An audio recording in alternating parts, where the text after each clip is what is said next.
Patrick here. It's a beautiful sunny day in southeastern Michigan, and we are on the show, episode 203. Wow, great. Uh, not 293 yet. So we have had a couple of shows where we've done roundtables and panel shows. I tried to go through the list to see exactly how many we've done. I don't think it's been more than I don't think we've done more than 5 or 6 options. So I think we're actually at 287. Uh, all right, Anthony is here. He's got 807 subs on his channel. That's right. He tracks to 800 or 900. But once you get to 800, though, it does go by fast. It does. So tonight, we are going to have fun tonight. All I got to say is I have a spirit animal in Matt Facci. Him and I, we're riding to die. We're going to have a lot of fun.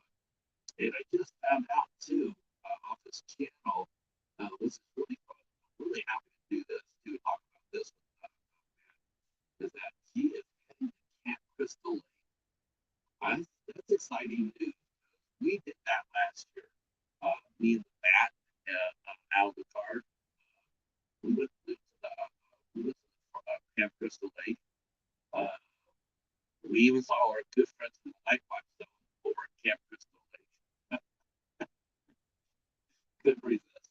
Love you, buddy. So they went over to Camp Crystal Lake too. We did Camp Crystal Lake. We had a lot of fun. We covered the whole series, all the way up to the remake. We even got to interview actor Adam Marcus for our so yeah, that was really exciting. So I know that they're going to have a hell of a time heading over to Cap Crystal Lake to take a look at the Friday the 13th series. It'll be really interesting to see if they spot anything that we get to the 13th are things. See if they see things like we did. Be really interesting. And we're actually doing all right. The Angel of Purgatory. I think yes. That could only be Frost. What's going on? Glad you are here, sir. Glad you're here. We will be talking to Matt Facci here in a few seconds. We're going to have a lot of fun. He is also doing a new interview series that he just kicked off on his channel. I think it's right now. I think it's just once a month so far. I'm not sure if he's planning to pick it up.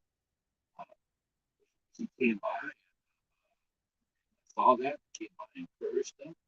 Am I glitching? Wow. Okay. Mm.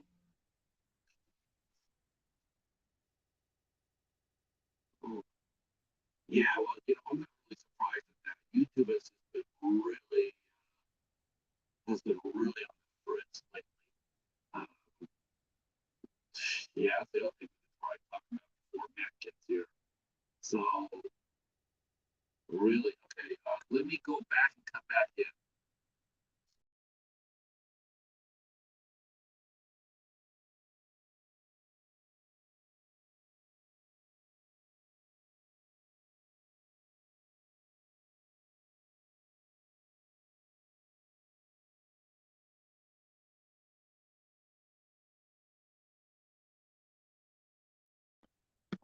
All right. Hopefully that'll be better. If there's nothing I can do about that other than what I just did, come back out, come back in. Hopefully that will fix it. Otherwise, yeah. Um, testing 1, 2, 3. Testing 1, 2, 3. Hopefully we'll get some heads in here, and maybe they can tell me if they can hear me any better than that.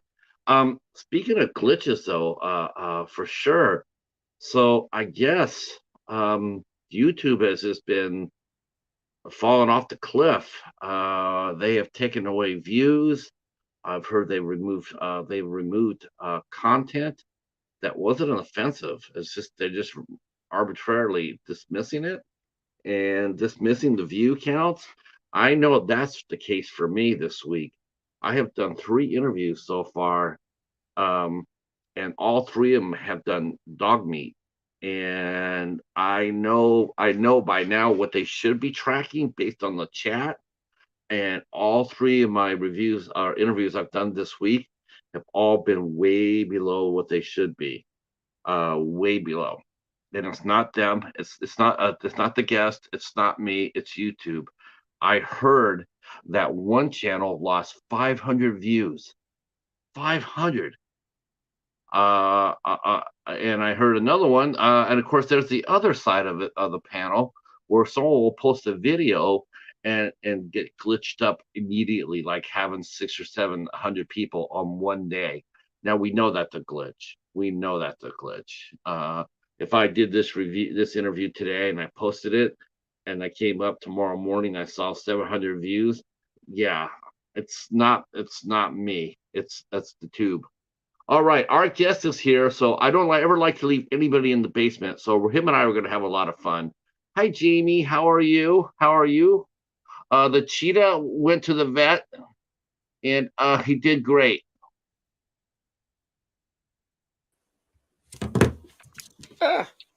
All right. Hey. See, I'm going to leave our screen small tonight, just to let people know whose house they walked in on. Now, have you see the beam behind you on the background? Mm-hmm. So that's from a Dark Song. That's an ISC Midnight movie.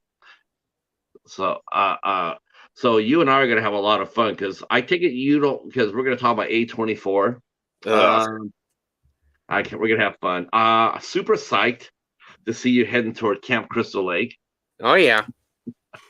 That's gonna be a lot of fun. You're gonna have a blast with that. I'm glad you're here, Jamie. Can you hear me all right? Yeah, I can hear you. Can you hear me? Yeah, hear you perfect. Good. Yeah, so if those who are in the chat care to share us out, that'll be amazing. It's a beautiful day today. It is. It is. I'm just wondering, like, I'm going like, where is everybody at? And I'm looking outside and going like, oh, okay, yeah, I know where they're at. It's beautiful here. What state are you in, Matt? I'm in Pennsylvania. Oh, neighbors, pretty much. Yeah, pretty much. Okay, now how do you say your last name? Facci. Facci. So I have been saying this somewhat right. Okay. Uh-huh. I think you know what you should go as. You should go as Fulci and blow people's mind. True. That's a good point. So how you been, man? I've been pretty good. Working and, family stuff, but trying to keep busy on the tube. Yeah, isn't that something? I'm just really bummed. Oh, that's Jamie, our friend Jamie is also in Pennsylvania, Trexler Town. Trexler Town? I've never even heard of it. And there's our friend Andre, our favorite Kiwi from New Zealand, is in the house. Thank you for coming in, Andre. We're gonna have a lot of fun tonight. I've been looking forward to this one for quite a while. Yep. If you're a Hereditary fan, yeah, you probably need to stick around for this one. Hell no. Here we go. Near Dorney Park or Allentown. Okay, I know where that is. And what city are you in? Are you in Pittsburgh proper? No, about an hour and a half outside of Pittsburgh, in Johnstown. Okay. Steelers fan though, right? No. So this was a good show tonight, everybody. Drive home safely. Don't tell me you're an Eagles fan. No. Okay. Not an Eagles fan either. I'm a Broncos fan. How the hell did a Pennsylvania guy become a Broncos fan? Way back when John Elway was winning the Super Bowl back in '97 is when I became a Broncos fan. Yeah, I became a Steelers fan a long time ago. Hi, Stephen. How are you? And there is our good friend Carrie Cray Cinema in the house. Hi, Care Bear. We had a lot of fun with Carrie and JT and Philip Morgan yesterday, watching JT the Nat get his Mm. hat handed to him on a game. I don't know what these games these guys play anymore. Are you a gamer? I am not. I am not. I try. My kids are. I try to give it a shot, but I am not very good. So I'm like, I don't really feel like doing this. The only game I play, and of course now we're seriously jonesing for it like for years now, right? Like just full on, just like hurry the hell up, and they're supposedly supposed to come out this year, but I really do miss the college football game. Yeah, I was gonna say. I remember those back in the day, and they kind of just like went away. Yeah, because of the licensing problems. Gotcha. Um, did you play the game and just hook yourself into dynasty mode and take the most sorry ass team you got, and then you built them up? Yeah, Yep. that was my thing too, man. I love doing that. It's like, okay, who sucks? Oh, Michigan. All right, yeah, okay, they suck. Okay, so maybe they don't. Well, it all depends. It all depends how long you play the game. If you got into Yeah. dynasty mode, you could take a team and see other teams. That's one good thing about the game was some teams were always good, and then Hmm. once you start playing dynasty, then you start seeing them decline. And if you played them like if you did play Ohio State, and you beat them by 50, that would just hasten their fall out of grace. And that was always fun to do. Hmm. Uh, what team did you play when you played Dynasty mode? Oklahoma, I believe. Yeah, mine was San Jose State actually. I always Huh. yeah, I always grabbed San Jose State and that's the team I always played with. Um, let's see. Oh, Carrie's family's from Pennsylvania. Holy cow, the state of champs. My parents live in a very small town in Pennsylvania called Roaring Spring. I know where that is. That's about Oh, 45, 50 minutes away from me. yeah, is it a nice town? I never been there, but I know kind of where it's located, but I've never been there. I bet if you took a camera and like an assistant and you went down to that small town and you started asking around for stories about Carrie, I bet you probably get some good shit. We're here. We're documenting the origin of Care Bears, and we heard that some Care Bears came from this town here. So what do you know about Care Bears? And then just put the mic in front of their face. And have them That would talk. be that'd be yeah. Uh, let's see. See, look at that. See, I know we would. Um, so horror movies. Wow. I mean, I guess you've been a horror fan for a long time. Exactly when did you become a horror fan? Probably around 5 or 6. I would always, Maximum Overdrive was a big movie for me back when I was young. Very fascinated with the trucks and everything. So that kind of got me into it. And then my older brother was a huge Friday the 13th fan, huge Halloween fan. So, I tagged along with him and he started showing me the movies and immediately fell in love with all more the slasher himself than the actual characters that are there, but definitely started at a very, very young age and it has never obviously let up. So Yeah, 5 or 6. That's pretty young for a horror movie. I didn't really break into a horror movie until about 12 years old. I was actually reading more horror than actually watching the movies. mhm. The first horror movie I saw was a creature feature called Grizzly, and I was 12 years old when I saw that. I heard of that. Oh, love Maximum Overdrive, yes. So I will tell this story to you since you haven't heard this. But I actually was going to have the guy who owns the Green Goblin, the mask. Oh man, I was going to have him on the show. that's Yeah, awesome. speaking of, since you're doing interviews now and then, this probably will happen to you pretty soon once you start booking your guests. But I had a complete meltdown, no call, no show from the guy. Talked to him the day before, talked to him for 3 weeks, talked to him the day before the show, day of the show. Not a word. I I can attest to you there. That's happened to me as well. Really? Yep. already. Well, not for that portion of my channel, but I invited somebody who was in a particular movie on for a watch along, and like you said, I heard from him all the days and weeks up until that point, and then that day came. I messaged him, never got a response, never came. So I feel you. Can we ask for the name?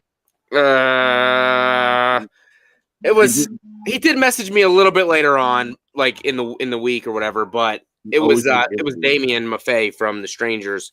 Pray at Night, because I was planning on having him back on again because we rescheduled it, and then that got pretty much. He will come and do you. He'll come do your show. I've seen him on a lot of streams, and he's really a personable guest. I could definitely see him. He's not going to leave you hanging. Yeah, you'll have him come. Yeah, he'll come. He'll come say hi. Yeah, he's a really nice guy from everything I've heard. Yeah, me too. That's what I heard. Yeah, sometimes that happens, right? I mean, now have you interviewed any movie actors or actresses or directors on because you call your interview series Facci's Cafe, right? Yep, the Faccimonster Cafe. I mean, I haven't interviewed any actresses or directors or anything on that one. I have interviewed fan film directors and actresses before, but nothing since I started this new segment. Well, speaking of that, inside the chat right now, there's our favorite young publicist, Stephen Chang. He knows a lot of people, a lot of people. And he just said that he knows some guests that would love to be on your show. Awesome. You guys should definitely hook up, and he will bring you people. He will bring you people. I can promise you that.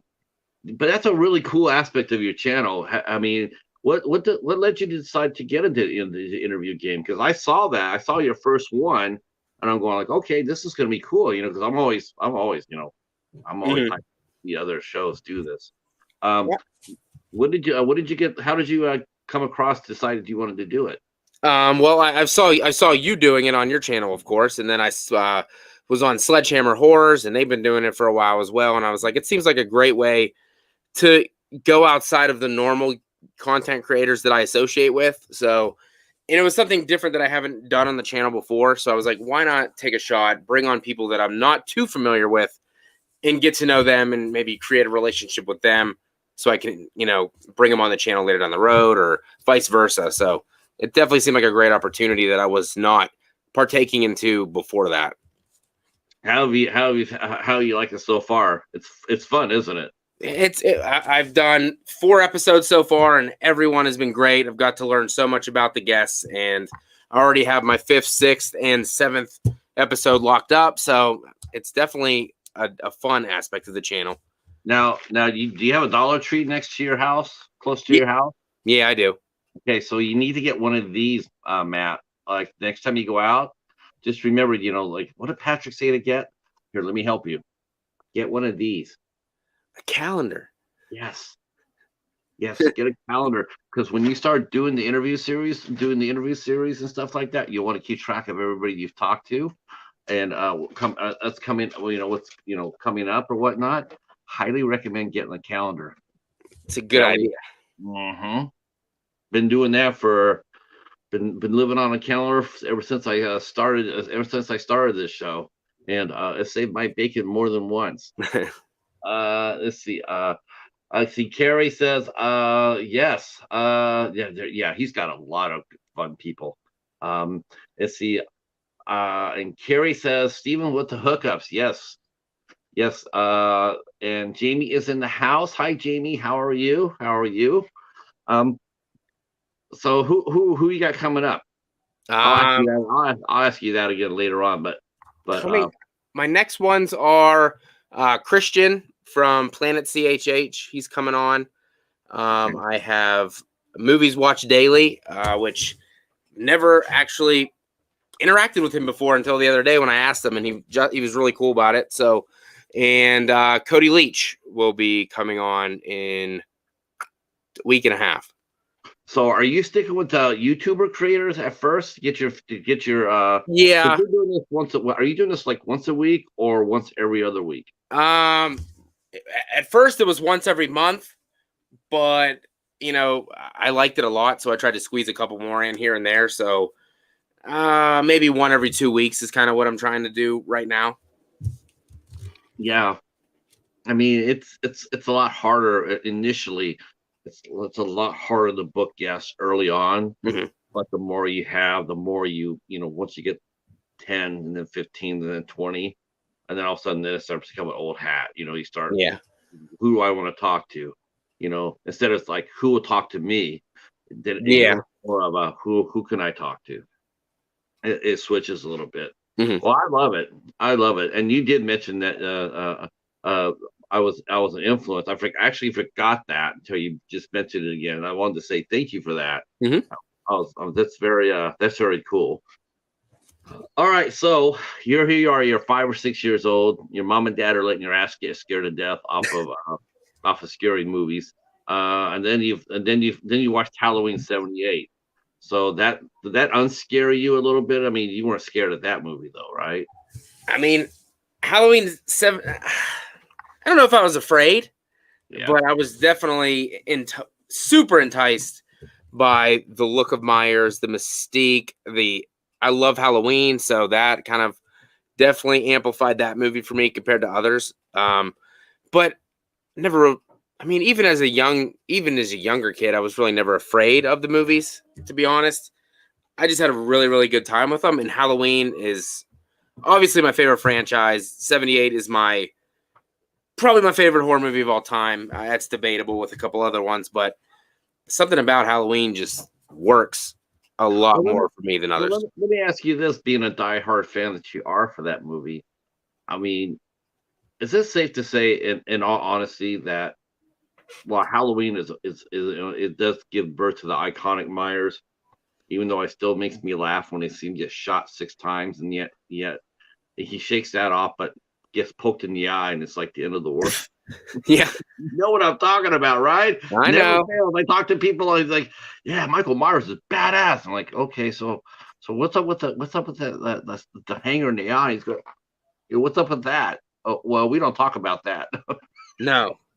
uh, but do you feel that Halloween is a true, as we know it, slasher film,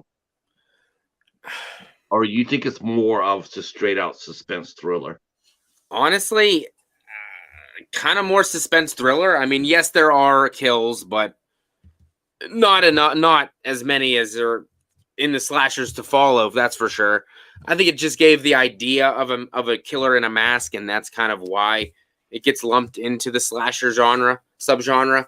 But honestly, it's probably like 1/3 slasher, then 2/3 like suspense thriller. See, that's a true Halloween fan, because you can actually come out there and sit there and say that. I have met many fans from Halloween that have gone down with the ship, saying that Halloween gave birth to the slasher film, and it's a slasher film and everything else. And it's like, it's not. It's not a slasher film. It's a great suspense thriller movie, but I wouldn't call it a slasher. I mean, there's only one, really only one slasher kill in the whole movie, and that's Yeah. the first 2 minutes. When Stanley Johnson dies, Hmm. and that's it. Everything else is like not. Um.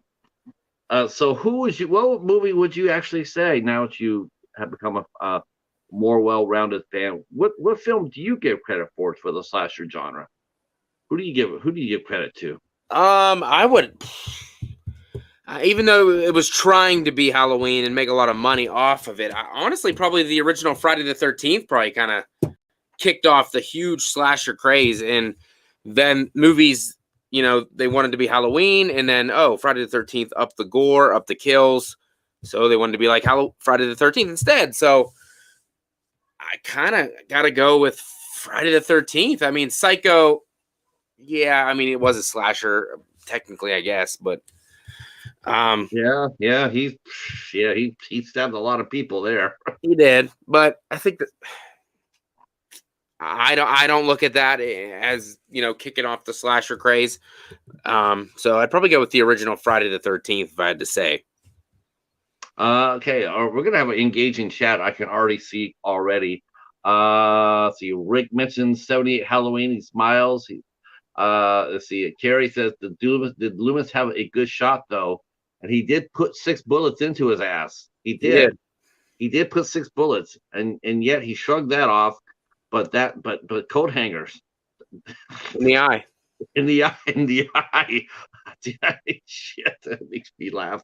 Okay. For her, I feel like it's a subtle slasher, but Myers definitely stalked his victims, and that's what puts it into the thriller suspense thing, because it's built into the it's building up, but the actual kills themselves are not slasher kills. They're True. not. Yeah, they're not true slasher. Yeah.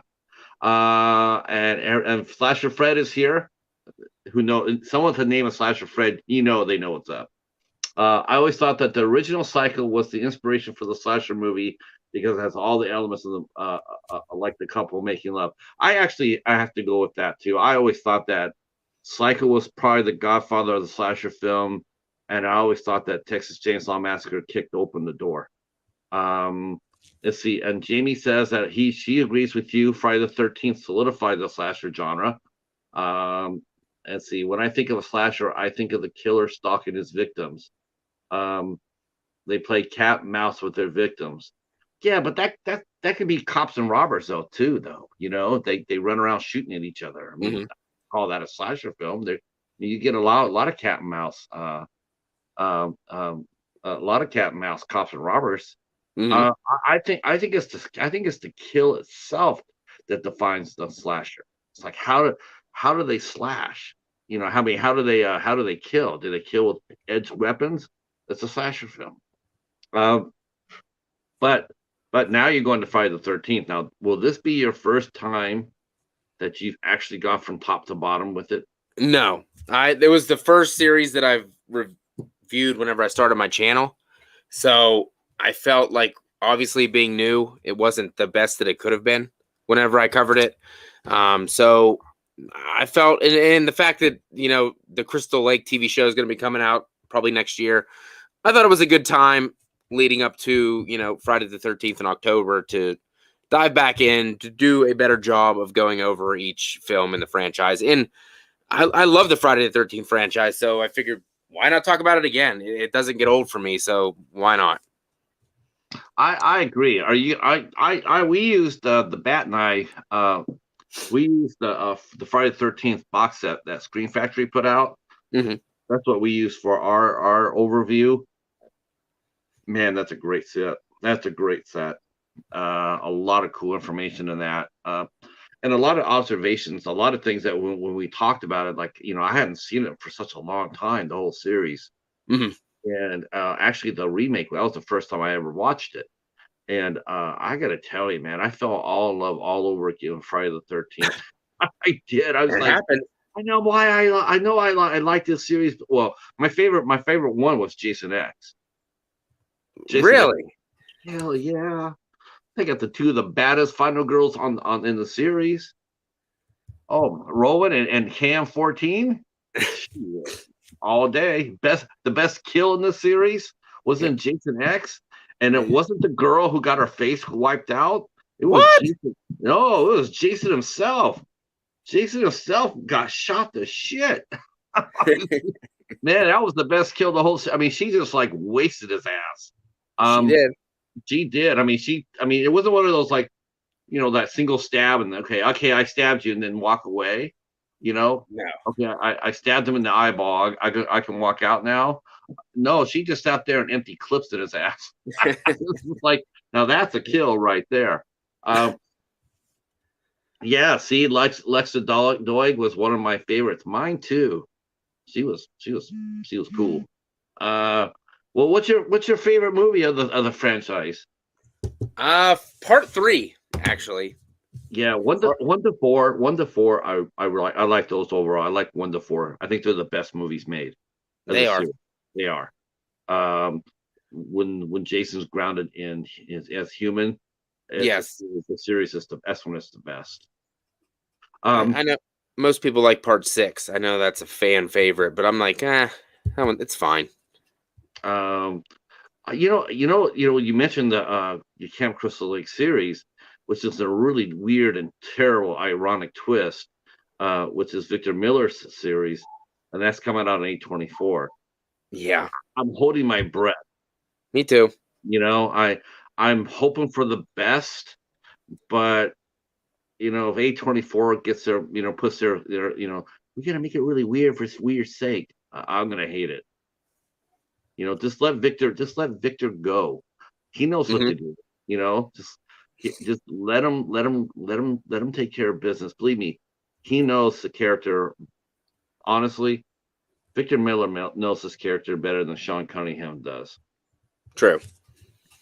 Um, I'm just being straight up honest.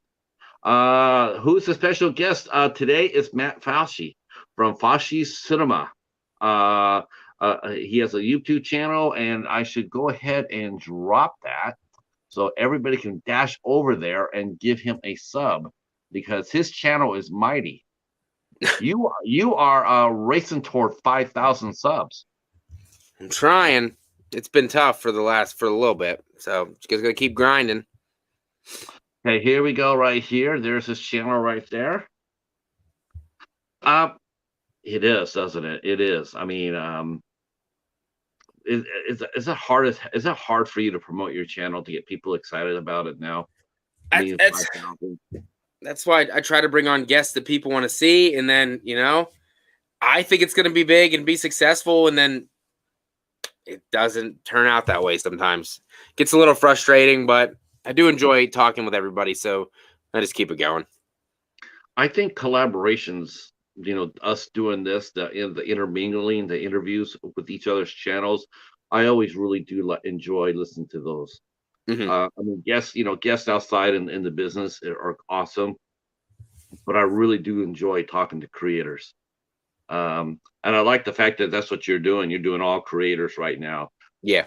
I mean, do you have criteria for when you pick your guests? I mean, is it, like, do you have any conditions that they need to have in order for them to be considered to be a guest on your show? Or is it just personal? Like, you know what? I want to go talk to Matt, so I'm going to go talk to Matt. Yep, that's kind of more how it is so far. I kind of just check out the YouTube channels that I try to watch or try to catch once in a while, and you know see if I'm feeling the way that they are, if I like their vibes, if I like the way they present themselves and how their channel is. And that's kind of how I've been doing it so far. That's the 4 people I've had on so far. That's how I brought them on, and then the next 3 definitely watched their channels a bunch, so figured I'd take the shot. Cody Leach will be the biggest one that I've had on so far. I didn't think that he would agree to come on, to be honest, because it's been a while that I've been trying, and he messaged me back and said, yeah, sure, he'll do it. So he's the biggest one I've had. This Cody Leach, I don't think I know him. Is he another horror tuber? Yeah, he's one of the bigger horror YouTubers there out there. What are the bigger horror tubers? Like, who is he again? Yeah, I know. Sorry, Cody. Big thumbs up to you. Let's see the chat real quick. See, Steven says he met Lexa and her husband Michael Shanks one. Yeah, I loved Andromeda. Andromeda was one of my favorites. Well, until they got Keith Hamilton, Keith Hamilton Cobb, Keith Hamilton Cobb quit. Then I quit watching it. Let's see.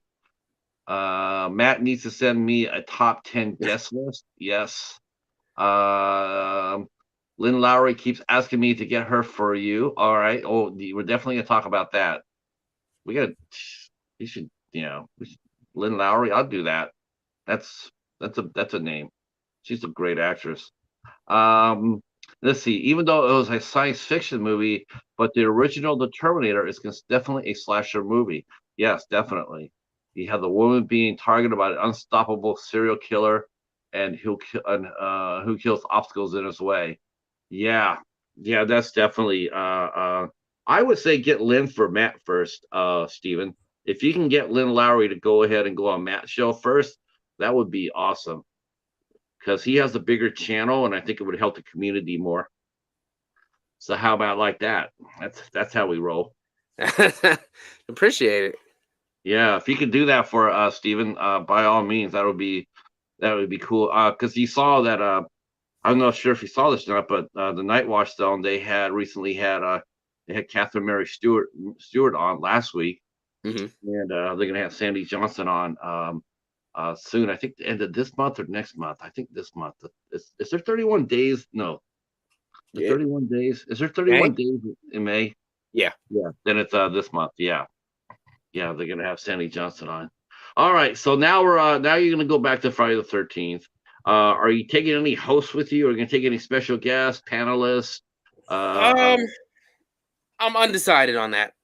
Undecided. I don't know how I want to attack this. I know I've done watch alongs on the channel for this series as well.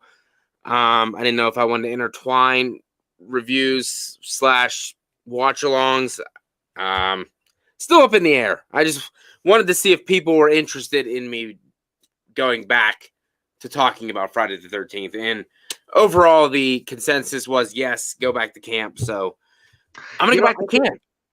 I think people, they definitely, that vibe, the urge for Friday the 13th to return. I think it's really strong now. Now Hmm. that Halloween has thoroughly fucked themselves up with that trilogy, and the Scream series is now regenerating itself, and it's doing well. And I think that people want to sit there and say, well, listen, if you guys can do that, and you can get the Evil Dead series up and running, let's get this Friday the 13th thing Yep. cracking. From what I understand, it's supposed to come out by the end of this year. I Um, I know they were. I think they started filming and stuff, right? yeah, I think, well, at least I don't know who's in it. That's the thing. I don't know if they could actually uh let's see. Oh wow, okay. Crazy chat's still flying here. Uh let's see. Jamie says she did a Friday the 13th face paint look. Yeah, I think people really are back into. I think it's because it hasn't happened in a long time. I Yep. think people really want to get. They really want another Friday the 13th movie. Um, I that's the one series I hear more people talk about wanting to come back more than any other one. Um, that's the one that I don't hear anybody else talk with the same passion as for any other franchise other than Friday the 13th. Um, Slasher Fred, I think that's what makes the original Friday the 13th a classic, is that it is a version of the classic Agatha Christie movie, 10 Little Indians. Yes, where you have these people stuck in an isolated place and they get killed basically one by one, and you just Yep. never know who did it. Yeah, you're absolutely right. Um, Now, and I think honestly too, Friday the 13th, it is the perfect summer. It's the perfect summer movie to cover. Yep. I mean, more than Halloween's in the wintertime.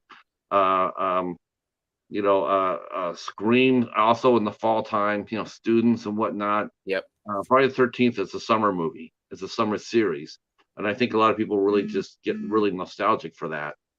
Um, so what has been your favorite franchise other than Halloween? You mentioned Halloween, but what's your second favorite franchise? Um, I guess it would be a toss up between either Friday the 13th or Scream, because with Scream 5 and 6, I absolutely loved them both. So it kind of made me rethink if maybe I like Scream a little bit more. I mean, the original Scream came out when I was 8 years old. So, and I kind of grew up with that one in the late 90s horror movies. So I kind of have a little, you know, I don't a little more relationship with that one. But then again, I watched the Friday 13th with my brother, so I also got that connection. So number two kind of go either way. Could be Friday, could be Scream. Um, I know they're bringing back the. I know what you did. I know what you did. I know what you did last summer. I know Mm-hmm. they're bringing that back too. Yep. I gotta admit, I'm a little bit excited for that because the last one was so much fun. Um, are you averse to bringing series back, or do you like seeing the old favorites come back, or are you like me and you like seeing what's new, what's next? Nope. I like watching the old stuff over and over and over again. I'm not one of the people that wants the franchises to die and never come back. Halloween just ended. I don't even care. Bring it back. I don't care. However you got to do it, bring it back. Doesn't matter to me. I enjoy seeing it and watching them, so I'm all about the old properties coming back.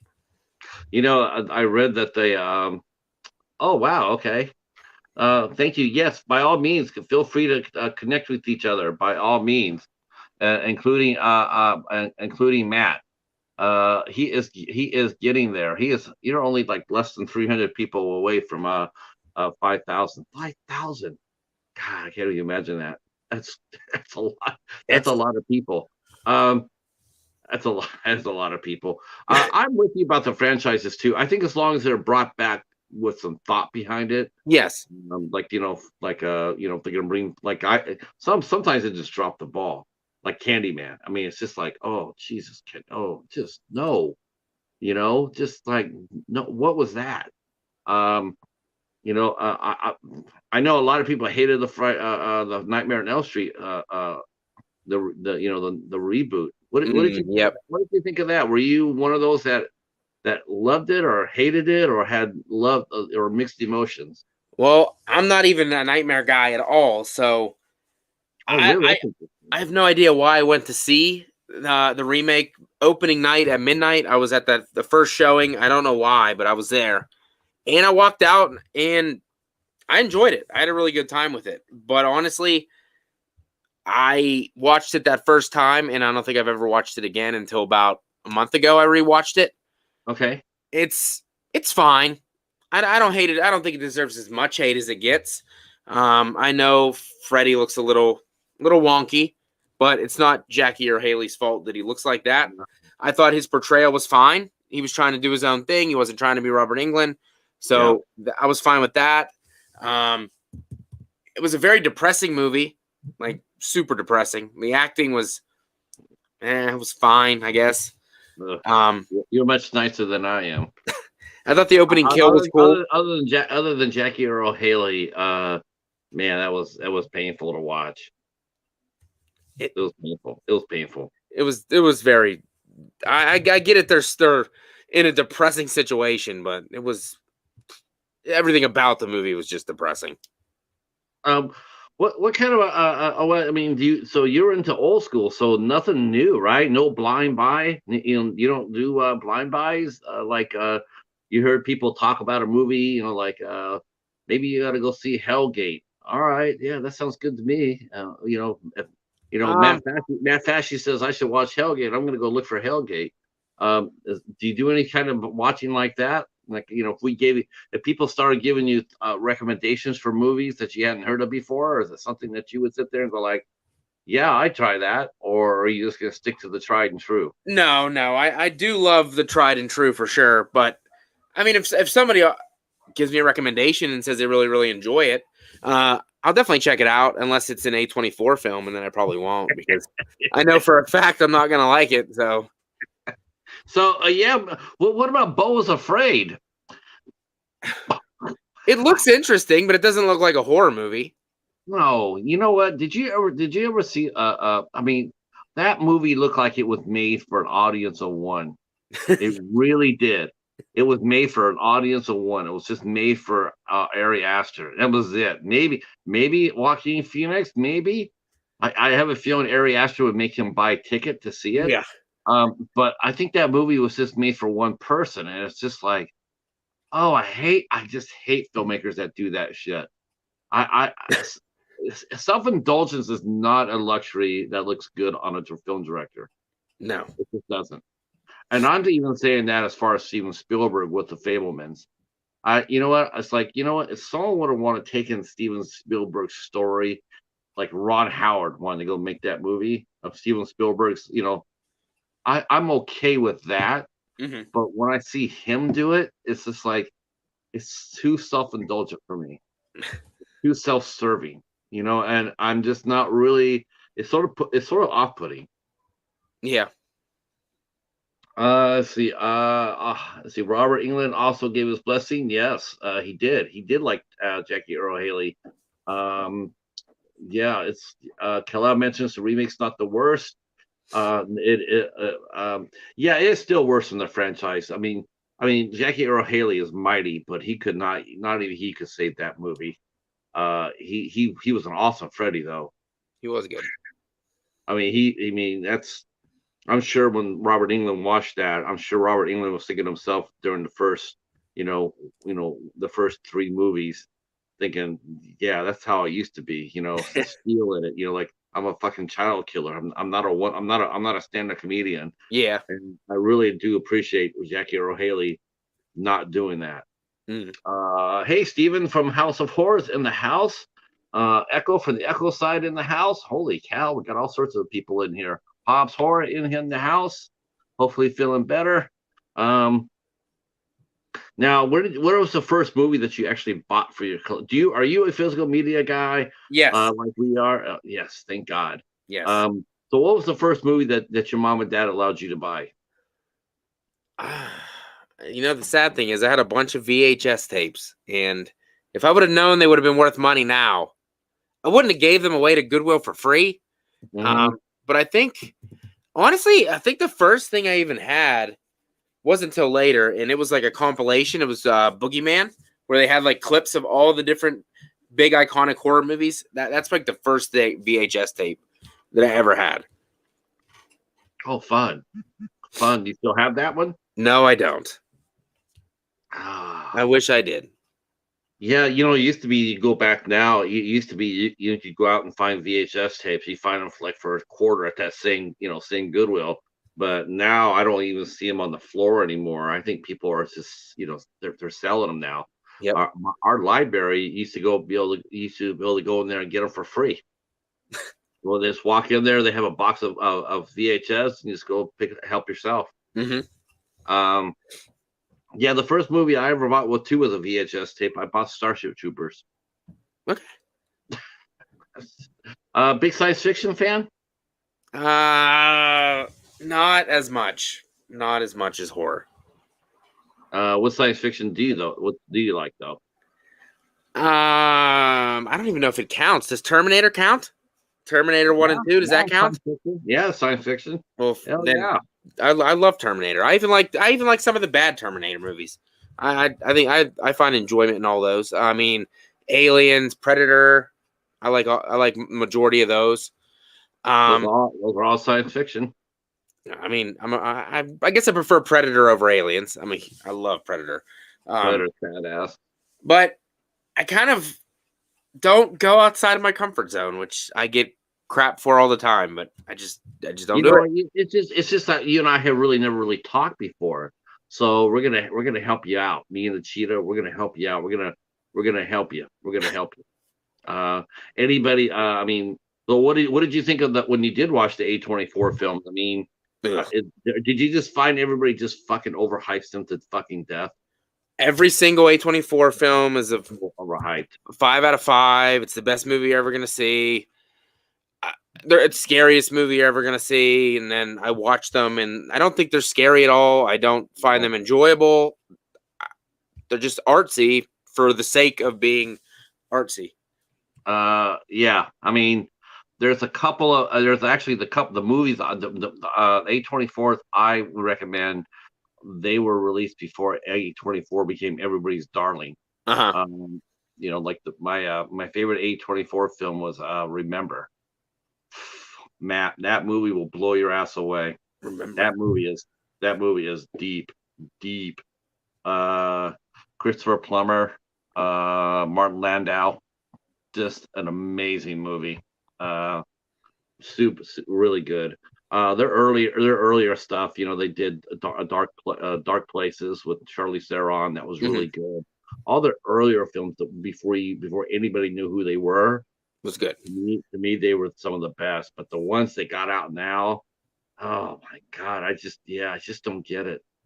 Everybody overhypes it, and then nothing, and just it's. I liked X. I mean, I liked X, but yeah, it just wasn't. It wasn't like they were saying it was the best horror film of the year, and it's like that's not the best horror film of the year. It's just not. I give it credit for certain aspects of it, but Ty West has done better movies. Though, and some of the movies they say are horror films. They're not. They're psychological films, like Saint Maud. Saint Maud was good. Saint Maud was good, but it's not a horror film. See, the only film A24 film he enjoyed was Marcel the Shell with shoes on. I heard that was cute. But the rest of those movies, no, no, no. The Green Knight, whatever else is coming out, whatever else is coming out. It's just like Hereditary was just everybody knows how I feel about Hereditary. I hated that movie. Me too.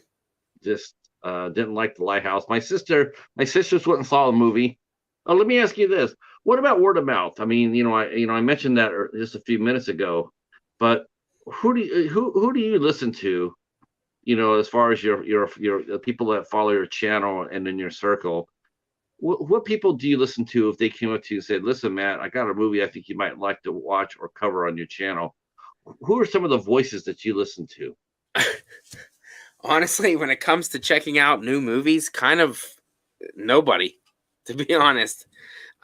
People give me suggestions all the time, and then I just, check and see what the movie's about, and I'm just like, I just don't have interest in watching them.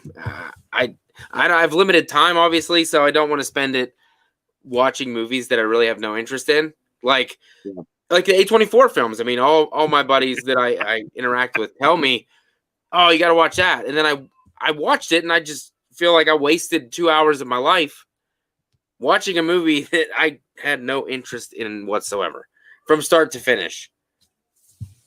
So I kind of just don't listen to anyone anymore. Yeah, well, that's the classic film When a Stranger Calls is such a classic movie. The movie was the inspiration for Scream. The killer makes obscene phone calls to Jill in the first half of the movie. Yeah, that movie is broken. When a Stranger Calls, that movie's broken.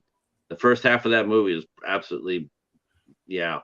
We're asking, people are asking if you're a big fan of the Texas Chainsaw Massacre.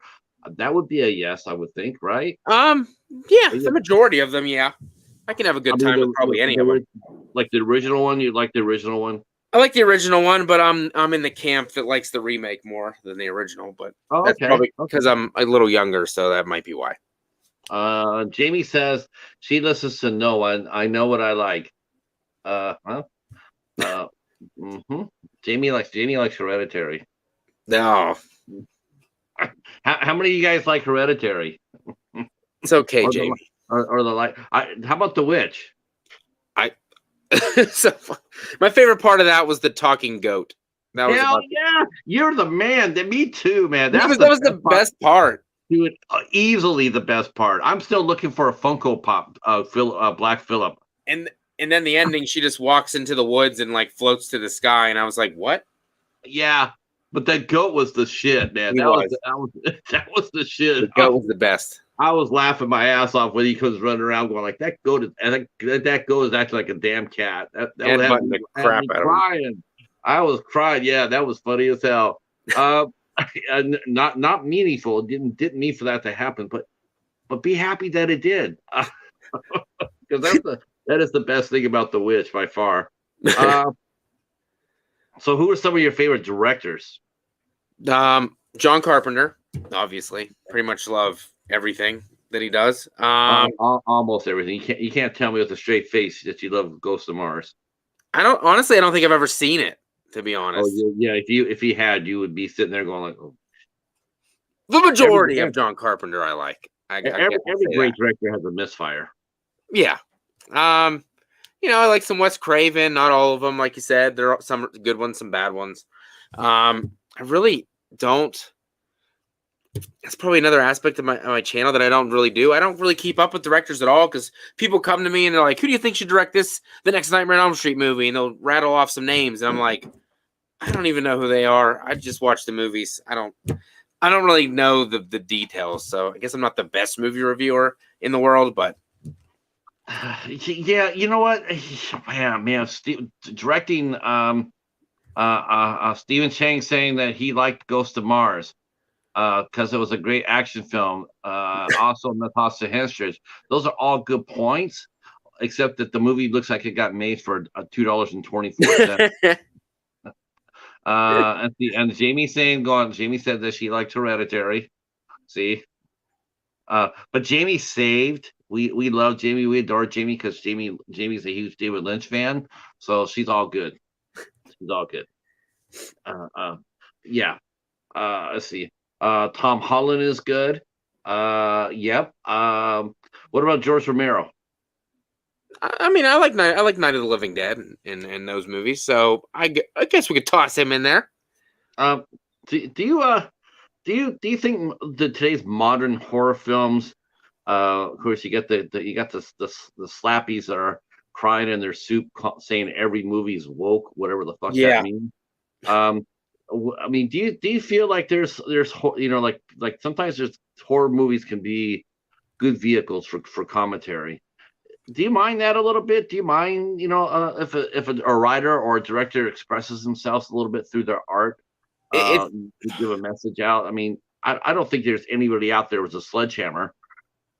No, it just seems like anymore though that's like all they try to do. Instead of trying to make a good story, they just have to put a message inside of it instead of just giving us a movie that we want to enjoy. We don't always need a message and everything. You know what I hate? I hate the fan service shit. What's up with that? Like, okay, we got to put this in here so all the fans will see it. It's like, why? Who cares? Make your own shit. Tell your own story. You don't need to service me. I mean, I'm buying one ticket. Yeah. I'm not. It's your movie. You made your movie for $35 million.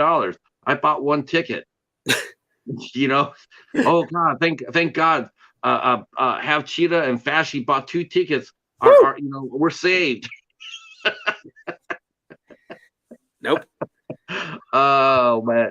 I just want directors to come out there and you know what though? It's like even the more established directors though, you just got that feeling now. Before you would never think about this, but someone like a John Carpenter or George Romero or a Spielberg or now or even a Snyder or before a Snyder or whatever. But now you have these hands. They're sort of ghoulish. You see them hands are on the directors. Before it'd be like you hire a great director. Here's $30 million or here's $100 million.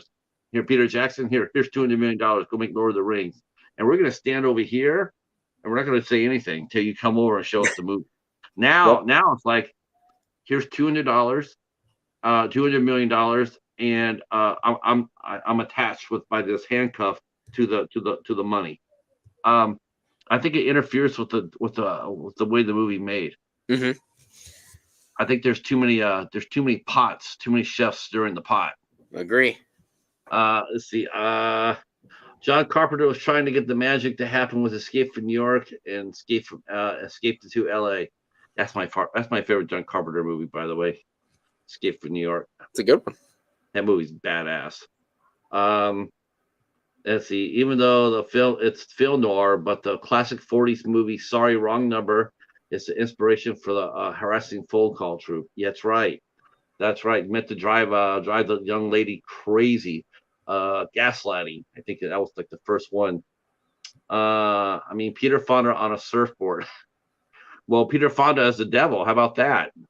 Man, I thought he was pretty good. So how about comic books, horror? Are you into comic books? Not so much the superhero movies, but comic book horror.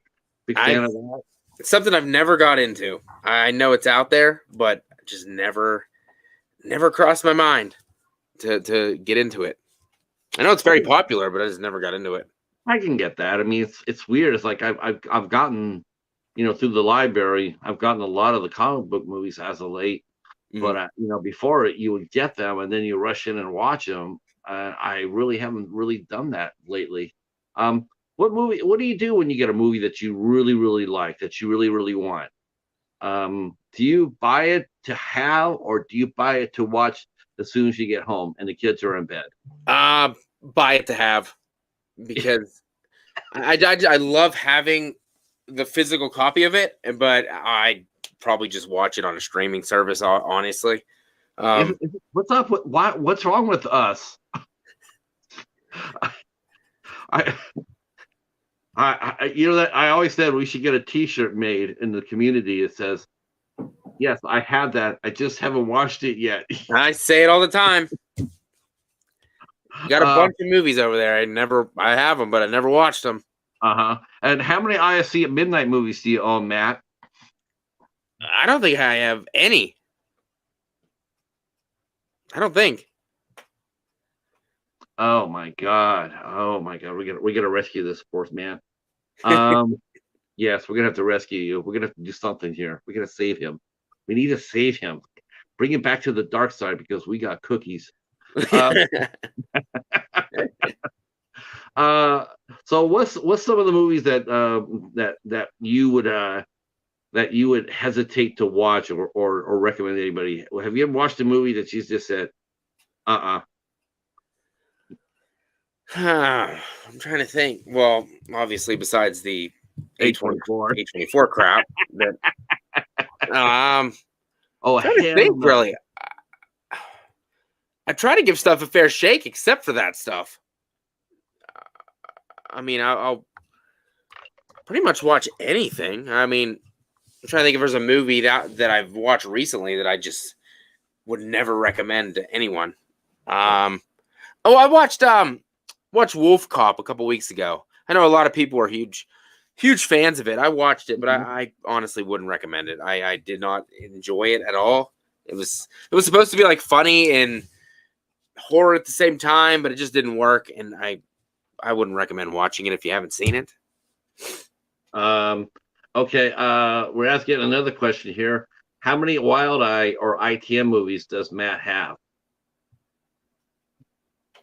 Dude, if he has one Wild Eye, I'm gonna really blow up. 0? Oh, okay. Dude, I was gonna say if he had Wild Eye, not ISC, I was gonna have to retire. There's another Wolf Cop movie. There's Wolf Cop 2. Yep, I didn't see that one yet. No Echo, and I'm not. Don't even. I already know how Echo thinks he's gonna want me to get you to watch Werewolf Island, and I'm not doing that. No. I like you. Independent films. I mean, hit and miss, then, right? I mean, yeah. Your stack of movies that you have. Where do you usually get your movies at? Do you get them? Well, no, your channel's pretty. Your channel's pretty big right now. Are you being serviced by anybody, or are you still buying? Buying. Really? Wow. I thought you'd been serviced by a few. No, I wish. Yeah. But no. Okay, more power to you. Nope. It's a bad addiction to have, but I just keep searching out there and finding. I'm huge into the steel books right now, so any steelbook that I can find that I don't have, I definitely try to make an attempt to grab it. But some of them are getting up there in price significantly. What's the appeal to you for steelbooks? I know the artwork is definitely very beautiful for the most part on them. And there's just something about them. I don't know. They display differently than regular movies. So I just am hooked on them. Yeah, they're definitely, when I go to the library when I go hunting, they're definitely one of the first things I look for, because you've gotten to the point now where you can walk up to a shelf and read it within 10 seconds. It could be 4 shelves with movies from top to bottom. I could read that shelf in 10 to 15 seconds and see what I want and what I don't want. Where do you usually get your movies at, though? Do you get them always brand new, or are you a bargain hunter like us? I'd say recently, probably 75% of them are probably brand new. 25% probably pre-owned. Recently, I've Amazon, obviously, eBay, and then the typical places like Walmart and Best Buy if I can find them. Let's see. Sasha Fred is mentioning another movie, one I have not heard of. There's an underrated made-for-TV slasher movie called Cabin by the Lake with Judd Nelson, who plays the serial killer who abducts young women and drowns them. Yeah, I know that, made-for-TV movies, they can get a little bit, they can bring it. No, but he wants to know if he's seen The Room or Birdemic. Oh God, no, just no. I've seen the poster for Birdemic, and I was like, I'm not watching that, so no, I haven't seen it. It Yeah, comes up on like Shutter or whatever all the time, and I'm like, I'm not watching that. yeah. Why? I wonder why. Do you have any streaming services that you watch? It's like a Shutter or Got Shutter, got Prime, freaking all of them, pretty much. I love Tubi though. Tubi got good stuff, and it's free. yeah. So. Tubi's a shit. I'm hooked on Tubi. I gotta admit. I just can't believe some of the stuff they get on that channel. I know. Man, are you serious? It's like it's crazy. It's so cool. What they put out there now. It's like, okay, I'm down with it. And people and now it's more and more new stuff. Uh-huh. A lot of the directors out here with independence. I just hope they get paid. Yeah. Amazon used to they pay for the movies when they first got into it. They were trying to build a library, and so they would let everybody come on Amazon, and they pay a decent amount of money. Now it's like pennies on the dollar, and you have to hit like over half the movie watched, and all that other shit before you get paid. Yep. And now half the probably over half the people that approach them don't even get through the front door as far as, can I get my movie on your channel? It really sucks. It really sucks. So, hey Casey, how are you? Oh, that's just in time to do this. Are you a big monster movie guy? Give or take. Some of them yes, some of them no. Not as big. I primarily focus on the slasher, to be honest, compared to other subgenres, but I'm trying to broaden my horizons to different areas. How many movies do you own? Because there can't be all that many slashers out there, can there? No. I mean, there's a shit ton, but not. Honestly, I was gonna say horror movies in general. I mean, I don't have as many as I'd like to have. Probably about 200, I'd say, maybe more, 250. Okay. So you really are picky when it comes down to what you put in there. Yes. Wow. Okay. Yeah. I get that. I mean, some of these collections, people have like our friend Hobbs. He's got hundreds of movies. Echo and Mighty Casey. I mean, they got hundreds of movies. Yeah, I'm with you. If you only have a small amount, you have to make sure that they're all mighty. Yeah. So as far as your channel go, what led you to start your channel? How long have you had it? When did you start it? What was it like when you first went on?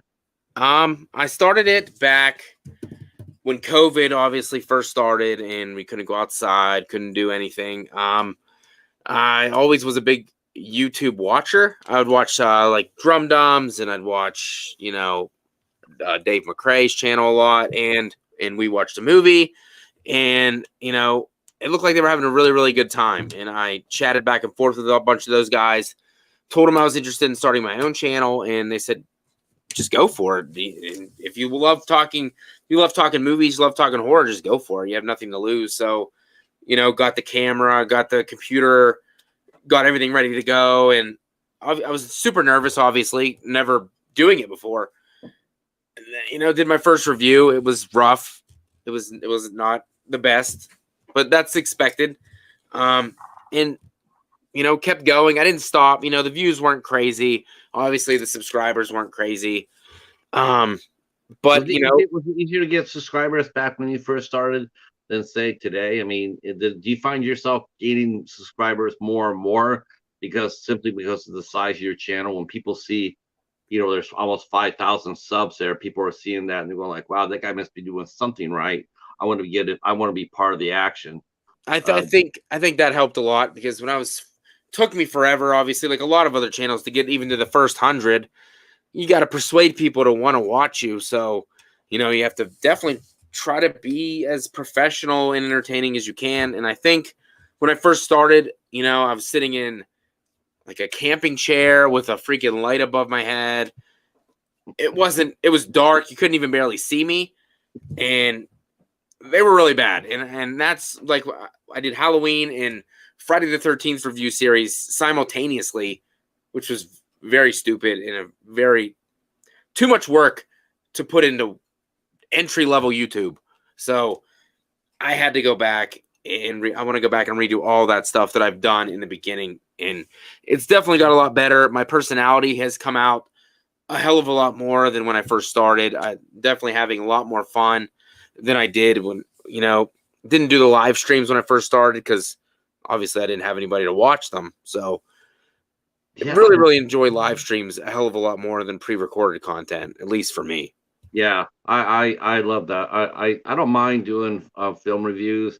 I find myself doing them a little bit more and more, Mm-hmm. as far as pre-recorded goes. But yeah, I really do like the live stream aspect too. I love doing the interviews.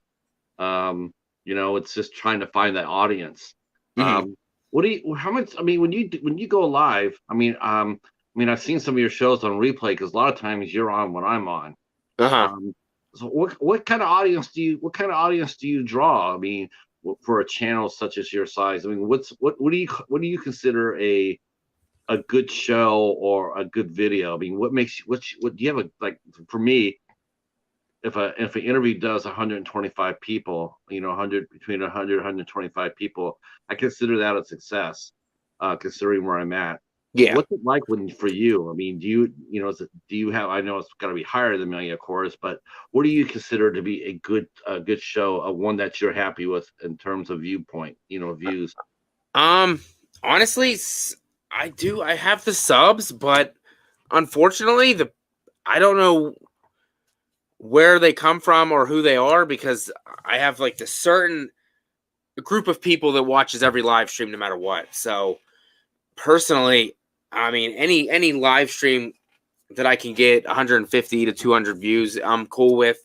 If people stay throughout the entire time and I see them chatting it up and the chat is just going crazy, no matter if it's 10 people, 12 people in the chat at the time, that doesn't really bother me. I just like to see interaction continuously and not just, me talking and then the chat never moves. There's nobody there. So honestly, 15 to 20 people watching simultaneously is a win for me. Because they are actually people who care about what I'm doing, not just hopping on for 1 second, say, hey, leave. Not that I care about, if you want to do that, that's cool too. I'm not against it, but definitely the people that stay throughout, interact with me throughout, that's what makes a live stream successful in my opinion. Because I'm never going to be the bigger horror YouTube channels that get 350 people, 400 people watching at a time. So No, I don't expect that. Yeah, I think we're working our way up there, but yeah, that's tough. See, Slasher Fred mentions see Mighty Casey's here. Slasher Fred says the original Fright Night has a reference to the slasher movies when Peter explains that he's been given the axe because nowadays people are now interested in movies with virgins being hacked. Yes. See, Casey wants to know what mic you're using. What kind of equipment do you use for your channel?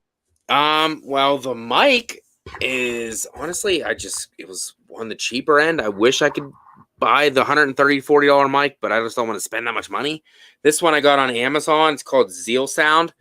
It's been working fairly good for me. My camera is a Logitech 922, I think it's called. And then I do need to get an upgraded computer because I just use a simple Chromebook, but it's so slow. I need to upgrade to a PC. So hopefully we'll be doing that later this year. And then I just got some ring lights that I get at freaking Five Below because they're $5, so I can't beat it. Yeah, can't beat it. See, that is key. I mean, hopefully you get people to come in and they do stay for the whole show. That really does help the view counts. I've been telling people as of late, like I've been forgetting this now, and this is now some good segue, by the way. Mhm. So thank you for coming out, and to everybody who hits the like button. But please feel free, and it really helps the channel a lot if you come back after the show's over with and drop a comment down below. comments really help. They do. Yes, I've found that out to my detriment that I have not been on that as much as I should have been. So now I have to tell everybody, like, I have to chase everybody down and say, come back and comment, come back and comment. Don't make me send Black Phillip after you. Okay. Yeah. What do you do when you do see the fur fly? I mean you seen that happen on channel sometimes when somebody's feelings get hurt because they like the witch and you just got done just crushing it. I mean, Yeah. do people do people get hurt when they see you do that? Do they sit around and they just say, okay, that's your opinion, that's cool?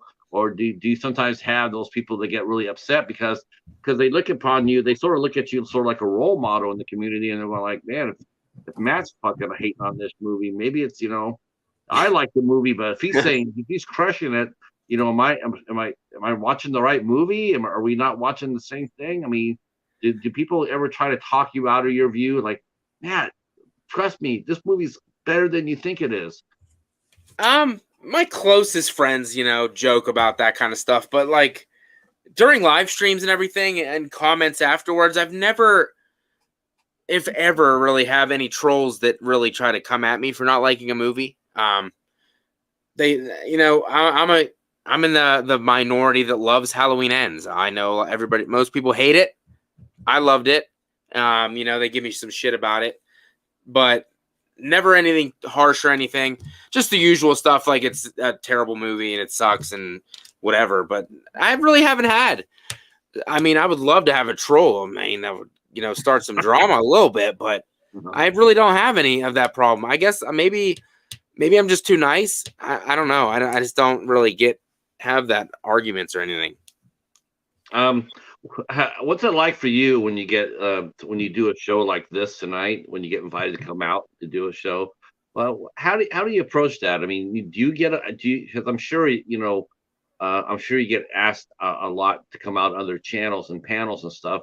How do you prepare for that? Like, what did you do? Did you prepare for anything for tonight? Like I don't know what this guy's going to ask me. I just know that him and I both hate A24, and that's awesome. And that's all we, if that's all we did was talk 90 minutes about how bad A24 is, we have an awesome show as it is. It would be. Though if I did tell you that I have like 43 movies, would you consider me a sellout? No. I sort of wish you would have said yes, because that would have been much more funnier. I'm sorry. No, I mean, any fan, it doesn't matter how many or whatever. If you're a fan of stuff, you're a fan of stuff, and it's all what you want to do. And I watched a couple of your previous interviews so I could see how they were going and how the flow went. And that's usually what I do. If I get asked to go on another channel, I see exactly how their channel operates, how it goes. A little bit nervous, obviously, because meeting new people for the first time is kind of, you don't know how it's going to go, if they're going to click, if it's going to gel. Yeah, because you and I really have never talked a whole lot. Like I've been over to your channel, to watch your the Faccimonster, and I went over there, and then you pinged me on Instagram and asked me a couple of questions, and and that was like, we've been friends for a while. I mean, we've been friends social media wise, but we hadn't had a lot of interaction until as of recent, and I know it's definitely going to be fixing that. That's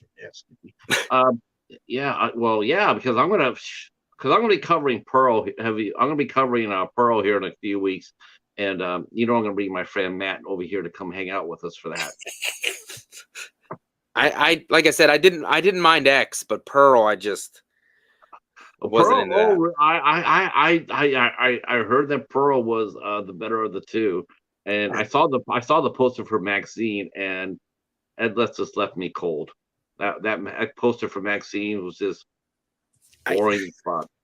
I like the 80s vibe, but that's I don't know how much that's gonna hold up for me overall. Yeah, I just saw the poster for it. I just wasn't enamored by Maxine. Pearl and X, and especially Pearl. I love the cover of Pearl. That picture of her with the axe, and she's that's a badass poster. I give her that. But Maxine just looks like it's just like, okay, you went to the well one too many times. I Yeah, knew it was going to be a trilogy, but I don't know where can you really take it. it's just gonna be the same thing in a different generation, I guess. I don't know. Yeah, I think so. I just don't. I don't. Yeah. Let's see. Catch up with the chat here.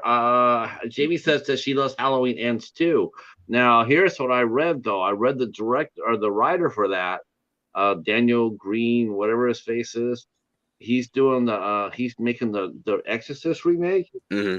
They ran the Exorcist remake and they played in front of a test audience. It's terrible. Terrible.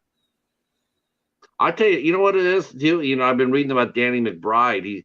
He's been coming up and saying how the fans were right, and this and that, and this and that. Can I be honest with you? When I saw that Danny McBride was part of the writing team, it just left me cold. That's like, you know what? It's just there's no room for a comedian, a comic actor, a comic writer in there. There's just nothing there. I don't know. No. I just don't know why he was part of it. What, are you going to try to slip in a joke or two in here? I mean, you're a comedian. Everybody knows that's what you do. You're a comic. Yeah. You're not a heavy hitter, though. I know he tried to do Arizona being a black comedy, but still not. Halloween's not a black comedy. No. I just never understood why she. I never understood why he was invited to be one of the writers of the movie. So isn't Key and Peele doing comedy before? Yes, but I tell you one thing about Key and Peele. Now, this is something we talked about before. If you go back and really look at their shows, you will see there are a lot of commentary in those skits, and not everything they did was designed to be funny. There were some really horror elements into that skits. Some of those skits, like it's almost like he was taking it out for a test run. Yeah. To see how it would run. So it wasn't always play for laughs. There was some really good, some disturbing shit in Key and Peele, which I really enjoyed. And he did 2 horror movies and a science fiction movie. And I haven't seen Nope, but I everything I've said, everything I've heard about his movies, they've just been real good movies, really solidly made. Though I would have asked him to. I wish he would have directed Candyman, though. I do think we would have had a different story. Yes. You remember Danny McBride from being a Seth Rogen film? Yeah. I can't fucking stand Seth Rogen. Pineapple Express. Oh, I can't stand him. Oh, is there any one actor you just can't stand? I mean, you just see his name or hear her or his name, and you just go like, oh hell no, just. No matter what it is.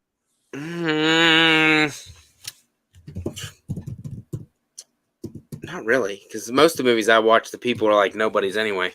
So someone mentions Seth Rogen. I don't mind Seth Rogen.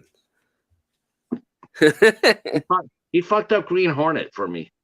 Oh, that was bad. Yeah, real bad. Yeah, dude, that's honestly he'd be like, you go to a convention, meet Seth Rogen. He's somebody I pay $40 to, just like sit there and put both my fingers up in his face and say, "Thanks for the Green Hornet, you bastard." Yeah, every so in all the movie, yeah. God, I could not have made that movie any. You know what? I don't even think that could have made the movie even worse, though. Casey. Sarah Jessica Parker. I don't even think that would even made the movie. I mean, the movie was already bad. Yeah, that would have just been overkill. All right, so let's go with some of your favorite actors and actresses. Who would you pay money to go see, or who would you? Or better yet, let's do this since you're an interviewer now. Give me your five people, 5 males that you would want to interview, and 5 females you would want to interview. Oh, yeah, actors and actresses. Yeah.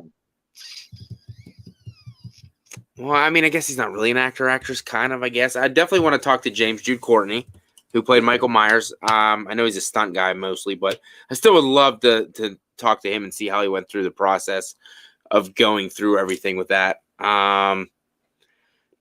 Let's see. Obviously, if he didn't pass away, I would have loved to talk with Chadwick Boseman. I think he's a great actor, and obviously gone too soon for sure. I would have loved to talk to him. Let me see. Chris Rock. I think Chris Rock would be so damn fun to talk to. I do too. He yells a lot. I love it. I love his enthusiasm. Samuel L. Jackson would probably be another one. He is just he's just amazing. Robert Downey Jr. I'd love to talk to him. Iron Man was he's probably my favorite, superhero movie that they ever made. So I'd love to get to talk to him about it and how he got prepared to do that and everything.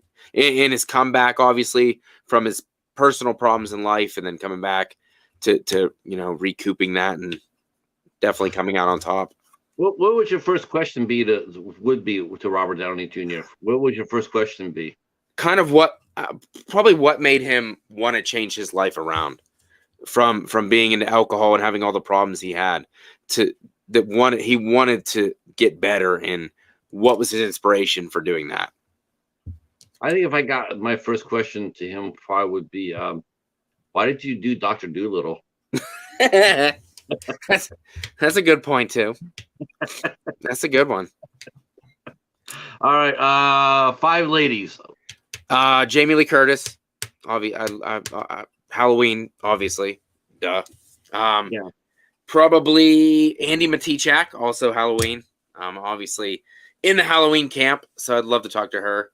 Okay. I loved her in the trilogy. So, who else we got? Neve Campbell. Okay. Obviously. Yep, she'd be very successful in Scream. Probably Scarlett Johansson. I mean, her range is incredible, so I think she would be very interesting one to talk to. I mean, she's been in horror movies before, the superhero movies, very wide range. So I think her would be another one. And she did an ISC a midnight movie called In the Skin. Never heard of it. Oh my God, you got to check that out. I'm gonna have to send you the link to the ISC site, and I'll recommend 5 movies for you, and you probably be able to watch them. If you have Shudder, you can watch any. ISC. You can watch ISC because they own Shudder. Shudder is owned by AMC, so you should be able to see ISC movies on Shudder. Highly recommend it. All right. Okay. So Neve Campbell. Someone mentioned she was also in The Craft. Yep. Yep. Okay. Not Hocus Pocus. We're not talking about. Oh God. No, we're not. Sarah Jessica Parker is not one of the girls that he's talking to. No, she was in there. No. All right. 2 more girls. Who would you like to go crack bread with? Break bread with? Let's see. The girls are hard. So we had Jamie Lee, we had Andy, we had Neve Campbell, we had Scarlett Johansson, and trying to think of a 5th one. Wow, that's tough. I can't. I think we stumped them here. I can't think of any. I mean, anybody you can sit and talk to, anybody that would, and that's wow. I got a bunch of names, people going through my head, but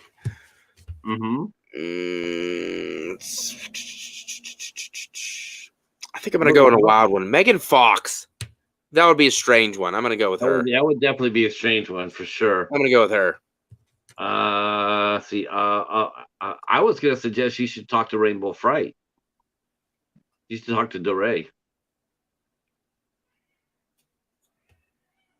Just put that out there. I'd be there front and center for that. And not only because I said that, but because she just walked in the room. Hi, DeRay. Oh my God, we're having fun. Welcome. I'm waiting for her to I'm waiting for her to give my cat Paladin. Here's a little Stardust for Paladin. That's what I'm waiting for. So as you mentioned, horror movies are your favorite, but do you like any other genres too? I mean, you just can't do horror 24/7. Nobody can do that. What other genres do you like? Comedies, but not the recent comedies. I think recent comedy is just really bad. So probably back in the Adam Sandler comedy era was fantastic. even the early 2000s comedy. Obviously cheesy, but I really do enjoy comedy movies as well. I never really got into action or, dramas or romance or anything. Yeah, I know Adam Sandler did that drama for. I know he did the drama for A24. I never that just didn't really appeal to me. Mhm. Uncut Gems. It just never really appealed to me. I heard it was good, but I've never Yeah, seen but it. it just wasn't my cup of tea. I liked him in Grown Ups. That was a movie with a lot of heart. I love Let's Grown see. Ups. Megan Fox would be a great choice. She's very interesting. Yep. Steven said if you interviewed Megan Fox, you would have to interview Machine Gun Kelly. Shit. That's true. All right. Well, let's do that. Let's do this for our last question here. So what's going on with your channel the rest of this year? We know you got Friday the 13th all keyed up. You know you're Mhm. gonna be watching some IFC Midnights. I'll be sending some over to you. That's for damn Skippy, and I expect to see some reviews up too. Um, so you'll be doing that. What else you got planned for the channel? Just keeping up, getting some more guests for the cafe. That's for sure. My other watch along series where we watch movies that we haven't seen before. So definitely going to continue to expand my horror horizons because we've done about 6 or 7 of them so far, and some are bad, some are good, and I can see why some I haven't ever wanted to watch because they're just not for me. But that's all. That's been fun. Like you said, keeping up with Friday the 13th, going to kick that off. What's the date? When's your date? Or are you gonna start with that? July 3rd week of July, I think it is, because it runs perfectly up until October 13th. So that's gonna be a month and a half out, almost 2 months out. Yep. Wow. So I got a lot of time to plan and think of what I want to do. Yeah, yeah. Well, I mean, I look forward to that. That'll be really fun to do. For you to do. I hope that you get some guests too. I'm gonna try. I do recommend.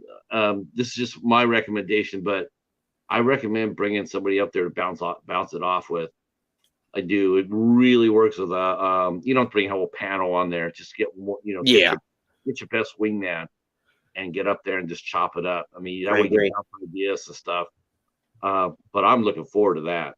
When I saw you saying it, every time I see someone sit there and say, "Yeah, I'm going to do Friday the 13th," it used to be like, "Why? Everybody else has done it already. Yeah. It's done the dinosaur dust." And then me and the Bat did it, and all of a sudden, me and the Bat were bringing out facts that we hadn't heard anywhere else before. And we're going like, "Damn, there is stuff out there for us to talk about." Yep. I've been trying to think of finding another franchise for to do on the Midnight Society, and I know I want to do another one. Oh, the first one, I have to admit, the first one when you do the Friday the 13th, that's gonna you're gonna do one a week, right? You're gonna do one a week. Yep, that's the plan. Yeah, I hope. yeah. You might take a break or two between between them because it does sort of blur after a while. You might need to take a break. I mean, oh yeah, maybe do a watch party for The Witch or something. So I can come over. God. So we can watch Black Phillip. Just fast forward to that part and then. Yes, Stephen. Yes, I have interviewed someone in the Friday the 13th film franchise. I interviewed film director Adam Marcus for Awesome. Jason Goes to Hell. That's right. That's right. But there's plenty of actors out there to talk with. There's a lot of them out there still, and Melanie Kinnaman's out there. I know that Judy Aronson's still out there. Alexis Doig's out there. All the remakes are, so I would give my eye teeth to get Jackie Earle Haley. Yeah. That would be probably my number one guy right now. If I interview one girl and one guy, the guy would be Jackie Earle Haley and the girl would be Haley Bennett. All right. Any questions for our guest? We want to hear some questions for the mighty Matt Facci. They'll kick down some questions already. Yes. You can find him on his Instagram, Stephen, for sure. Are you? What else do you have as far as your social media go? You're on Instagram, or where else are you on? Instagram and Facebook, but Facebook, it's instead of Matt, it's Mateo. So Matteo, same last Yeah, name. I saw that. Do you mind if we put your Facebook connection up there, or you just want to strictly? Okay. No, you can do that. Okay. So we're gonna do his channel. We're gonna do his channel. We're gonna do Instagram. We're gonna do Facebook. So by all means, after the show is over, send him a message. I don't know. You have to talk to him. See what's best for his channel. And he does have a Facebook page, and I'll do all that. Yeah, I can understand why everybody wants to talk to Jamie Lee Curtis too. Though not me. I wouldn't. That wouldn't be one of mine. I don't know why. It just really. I don't know. I mean, John Carpenter would definitely be up there too, but yeah. that'd be very interesting. Yeah, he'd be interesting. Very, very much so. Yeah, he would definitely be a hoot. I would like to talk to someone like as far as like someone like a Jennifer Tilly. That'd be fun. Yeah. I talked to a lot of I already talked to a lot of the directors. A lot of people I talked to. Like Kevin Van Hook. I mean, I got to talk to a director in the Friday the 13th franchise, so that was really fun. Awesome. I would like to talk to someone in the superhero one. That would be cool. I'd like to talk to Michael J. White. Michael J. White would be really cool. Mm-hmm. Scott Adkins. Yeah. Okay. Well, I tell you what. If that is, I don't see any questions. That happens. All right. Well, I want to thank you guys for all coming out and hanging out, and we're talking with Matt. Like I said, I'll put all his information down below, and you can all sub to his channel and push him to 5,000. 5,000. Are you going to do anything when you hit 5,000? Probably have a party, I'd imagine. I mean, it's not the biggest deal, but it's still pretty cool that many people, subscribe. So, yeah, you're definitely one of the bigger channels in our immediate community. That's for sure. You're up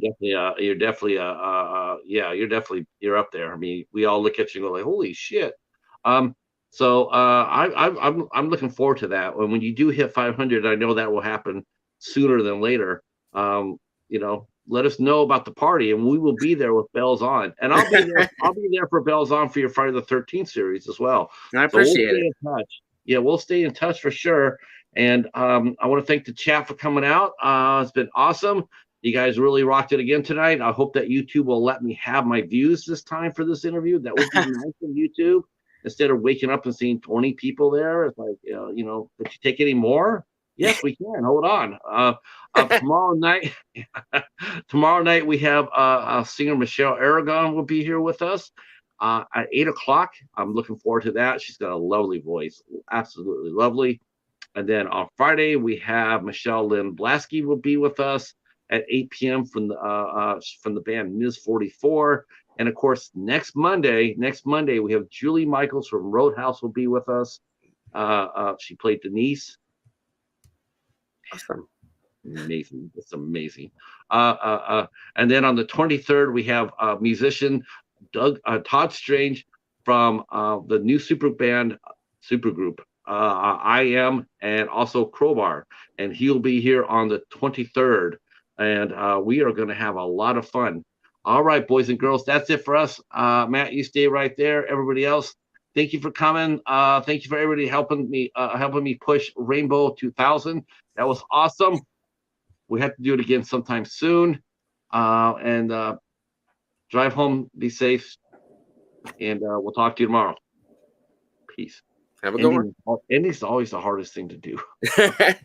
It is.